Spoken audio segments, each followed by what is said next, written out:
હાલ ગુજરાતના અનેક જિલ્લાઓમાં કમોસમી વરસાદની આગાહી કરવામાં આવી અને અનેક જિલ્લાઓમાં વરસાદની શરૂઆત પણ થઈ ગઈ છે, પરંતુ આ કમોસમી વરસાદમાં ગુજરાતનું સ્માર્ટ સિટી કહેવાતા અમદાવાદની કેવી હાલત થઈ છે તેની વિગતે વાત કરીએ આ વિડીયોમાં। વૈષ્ણવજન તો તેને કહીએ જે પીડ પરાઈ જાનાને રે। નમસ્કાર, નવજીવન ન્યૂઝમાં આપનું સ્વાગત છે। હું છું જયંત દાફડા।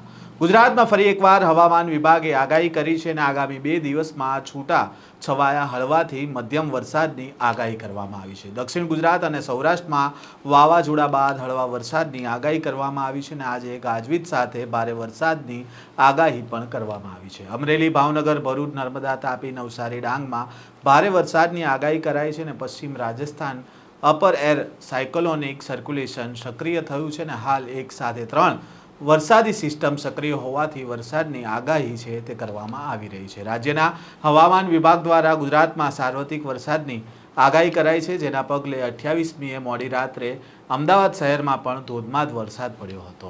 2 કલાકમાં સરેરાશ 1 ઇંચ જેટલો વરસાદ પડી ગયો હતો અને પશ્ચિમ વિસ્તારમાં રાણીપ, જગતપુર અને ન્યૂ રાણીપ વિસ્તારમાં 2 ઇંચ જેટલો વરસાદ પડ્યો। ચાંદખેડા, મોટેરા, સાબરમતી, વાડજ, ગોતા, ઇન્કમટેક્સ સહિતના વિસ્તારોમાં 1.25 ઇંચ જેટલો વરસાદ પડ્યો હતો અને પૂર્વ વિસ્તારમાં પણ નરોડા, બાપુનગર, રખિયાલ, ગોમતીપુર સહિતના વિસ્તારમાં 1 થી 1.5 ઇંચ જેટલો વરસાદ પડ્યો હતો। મોડી રાત્રે સમગ્ર શહેરમાં પવન સાથે વરસાદ નોંધાયો હતો અને દરેક વિસ્તારમાં 2 કલાક સુધી ભારે વરસાદ પડતા અનેક જગ્યાએ પાણી ભરાયા હતા। આશ્રમ રોડ, પાલડી, વાસણા, જમાલપુર, ઉસ્માનપુરા સહિતના વિસ્તારમાં 1.25 ઇંચ જેટલો વરસાદ પડ્યો અને Chandlodiya, Science City, Jodhpur, Satellite, Shyamal, Vastral સહિતના વિસ્તારોમાં 1 ઇંચ જેટલો વરસાદ પડ્યો હતો। પૂર્વ વિસ્તારમાં મેમકો, વિરાટનગર, ઓઢવ સહિતના વિસ્તારમાં 1.5 ઇંચ જેટલો વરસાદ પડ્યો અને જ્યારે રામોલ, નિકોલના વિસ્તારમાં 1/2 ઇંચ જેટલો વરસાદ પડ્યો હતો અને સમગ્ર અમદાવાદમાં ગઈકાલે રાત્રે 2 કલાક દરમિયાન 1 ઇંચથી 2.5 ઇંચ જેટલો વરસાદ પડ્યો અને આ વરસાદ દરમિયાન અમદાવાદ જે સ્માર્ટ સિટી કહેવાય છે તેના કેવા હાલ થયા।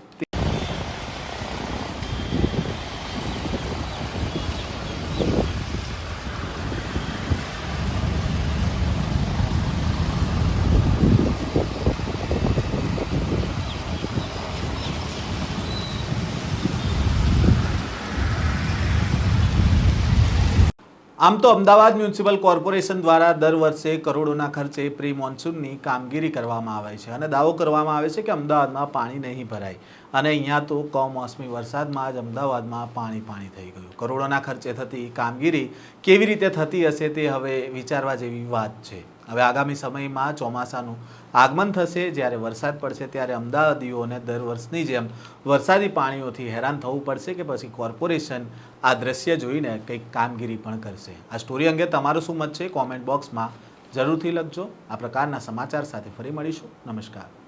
વૈષ્ણવજન તો તેને કહીએ જે પીડ પરાઈ જાના।